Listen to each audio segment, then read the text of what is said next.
Hey there. Thanks for tuning in to the Intellectual Investor Podcast. This is episode number 157, Stagflation. If you're more the reading type, you can read this article and subscribe to receive more at contrarianedge.com or through the link in this episode's show notes at investor.fm. Stagflation, written by Vitaly Katzenelson and read by Elliot. This is part 2 of my spring 2022 seasonal client letter. You can read part 1 on inflation at a link in the show notes. Part 2 is about what happens when inflation derails economic growth, stagflation. Stagflation may be our next stop, but that is not what I'm worried about. I look at these letters as a continuous conversation.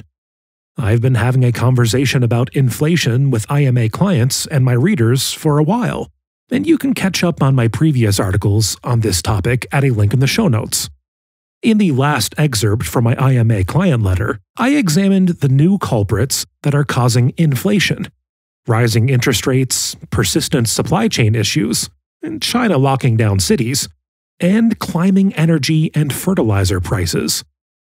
Now that we're all caught up, this brings us to stagflation. If rising costs, or inflation, were predictable, then wages would match this increase, and the impact on the consumption of goods would be benign. This has been anything but the case lately.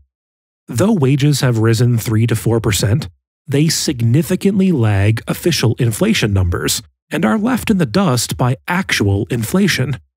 And this is before high interest rates and high fertilizer prices caused by the war in Ukraine hit food production, food prices, and consumer wallets.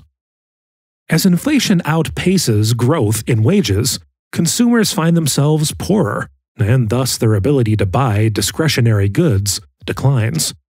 This is how inflation turns into a headwind for economic growth, and it's called stagflation. The impact of inflation on the economy will depend on the differential between the inflation rate and wage growth. The higher the difference between these two numbers, the more inflation slows down the economy, causing stagflation. We are not worried about a recession. Recessions are natural cleansing mechanisms for the economy. Over the course of economic expansions, companies start to drip with fat.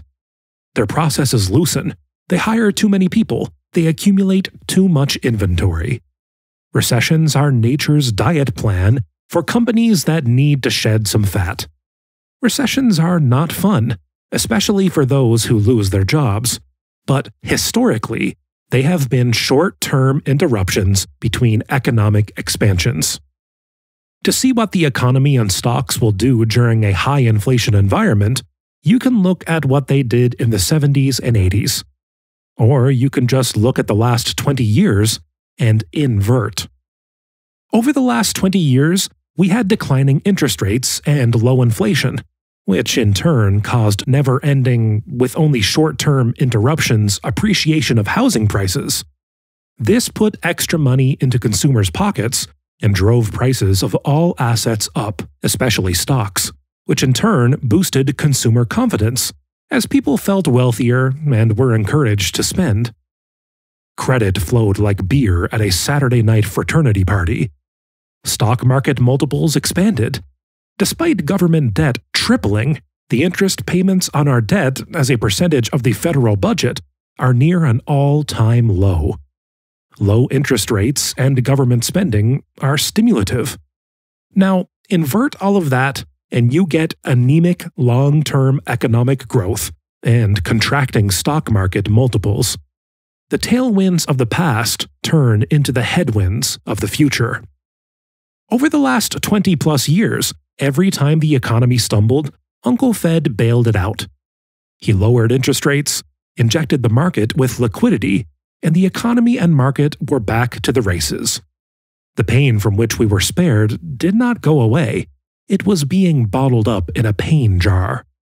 This jar has nearly run out of room and is now leaking.